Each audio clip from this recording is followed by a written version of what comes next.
చేయకుండా ఎస్ఐ గారు వాళ్ళ సిబ్బందితోటి వెహికల్ చెక్ చేస్తుంటే ఎర్లీ మార్నింగ్ 4 o'clock టైంలో NH-44 పైన ఒక వ్యక్తి అనుమానాస్పదంగా మోటార్ సైకిల్ వేసుకొని వచ్చాడు. అయితే పోలీసులు చూసి పారిపోవడానికి ట్రై చేసి పట్టుకోవడం జరిగింది.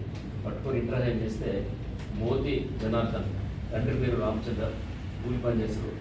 నేను ఆసాయిపేట గ్రామం. ఆయనని ప్రాపర్గా ఇంటరాగేషన్ చేస్తే టోటల్గా ఇంకొక జూనియర్ పిల్లగాడితో కలిపి వీళ్ళిద్దరూ మోటార్ సైకిళ్ళు దొంగతనం చేసినారు.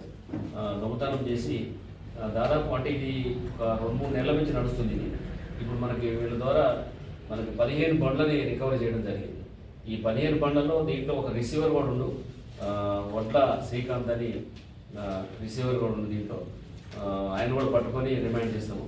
అయితే ఇప్పుడు ఈ దొరికిన మోటార్ సైకిల్లో మనకి ఒక 8 మోటార్ సైకిల్ మాత్రమే రికవరీ అంటే మనకి ఐడెంటిఫై అయ్యి, వాటిలో మన మెదక్ జిల్లాకి సంబంధించిన 5, తర్వాత మేడ్చల్కి 3 బండ్లు ఉన్నాయి. ఇంకా 7 మోటార్ సైకిళ్ళు ఎవరియో తెలియదు, వాడు డిఫరెంట్ ప్లేసెస్లో దొంగతనం చేసుకొని తీసుకొచ్చిండు.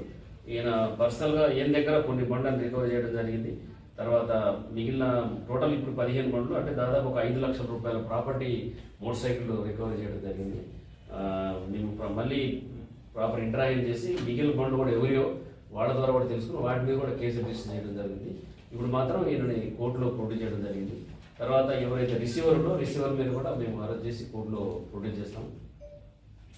అయితే ఈరోజు వీళ్ళు ఎందుకంటే మన ఏరియాలో చూస్తే ఎక్కువ మనకి మోటార్ సైకిల్ దొంగతనాలు అవుతాయి బాగా.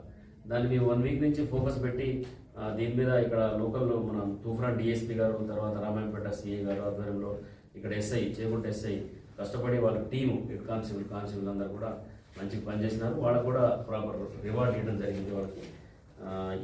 ఇప్పుడు ఎక్యూజన్ మాత్రం కోర్టులో ప్రొడ్యూస్ చేస్తారు.